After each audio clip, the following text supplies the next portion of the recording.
What's up, guys? Tito here with Aloha Android, and we're going to be talking about iMessenger possibly making its way over to Android. Very interesting topic that's being tossed around, and certain blog sites are starting to type up articles about. And I just wanted to give you guys my thoughts and opinions about it. Well, where do we begin? iMessenger. Let's start there, because some people want to know what that is. I mean, mostly everyone knows what it is, but there's some people who don't. And if you don't know, don't feel bad. But iMessenger basically is an all-in-one messaging app that's in iOS. Basically, this is something that has kind of set the bar on messaging applications. And the reason for that is that this is what Android users have been wanting for so long. Not particularly iMessenger, but they wanted an all-in-one app for messaging similar to iMessenger, but for Android.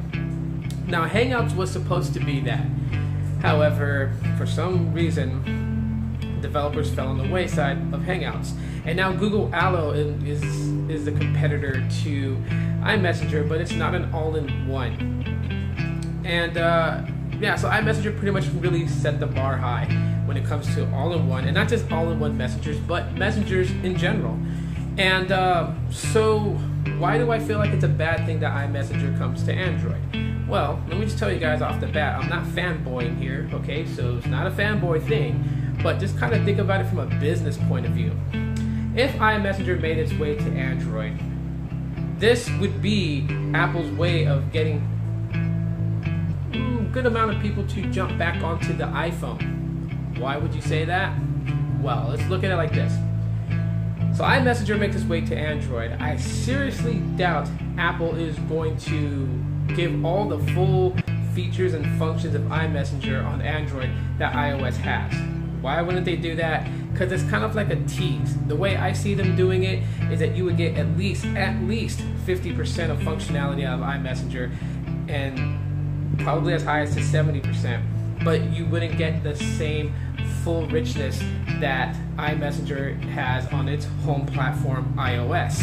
So it's kind of a tease, because then people are going to want to have those things, especially when you have a friend that has an iPhone and you have an Android phone, and you guys are using iMessenger to communicate, and he can do things on iMessenger from his iPhone that you can't do with your Android.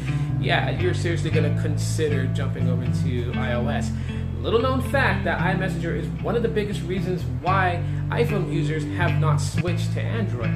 For that app alone, they've stayed with the iPhone for so many years. So if it's that hooked, if the functionality is that rich, just imagine if you get a tease on Android and you're like, my gosh, I gotta get an iPhone. I want to be able to do what my friend does on his iPhone 7. Screw this and get rid of your Android and go to an iPhone. So now you're gonna lose Android users back over to iOS, which, hey, okay, while some people may say that's a fanboy statement, it's called business. You know, you don't want to lose customers that are using your product in favor of your opponent. So, and Google doesn't do this. Google makes, Google apps for iOS, and the experience sometimes is better on iOS than on Android, which is kind of weird. But again, this is Apple marketing at its best. Apple has always taken things, whether it's old features, they've rebranded it and said it's brand new and pushed it out. And everyone tends to believe in it. Those that are inside the iPhone, the iOS eco community, they will believe it. I mean, if they release, like, well, they have dual cameras, but if they were to say they were the first to do it, trust me, the iPhone fanboys will say that the iPhone 7 was the first with a dual camera. That's just how dedicated their fan base and their user base is. And we do have the same type on the Android side, so I'm not just saying that iOS people are sheep or whatever they're called. We have our fanboys that are like that too on the Android side. But this is the thing that I said, like, Apple is really good at marketing, okay?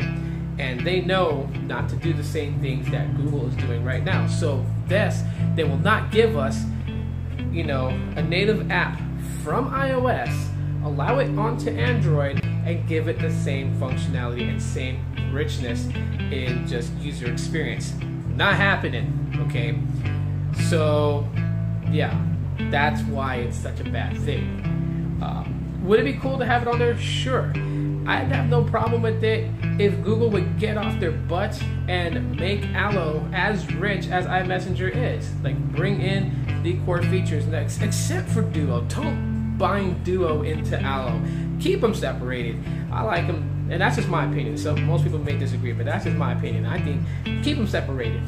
You gotta keep them separated. Yeah, whatever. But anyways, so what are your guys' thoughts and opinions? If iMessenger came, do you honestly feel like that it would kill out any messaging app on Android? I would love to know your thoughts and opinions. If that's something that you would want to stick with, you can let me know in the comment section of this video.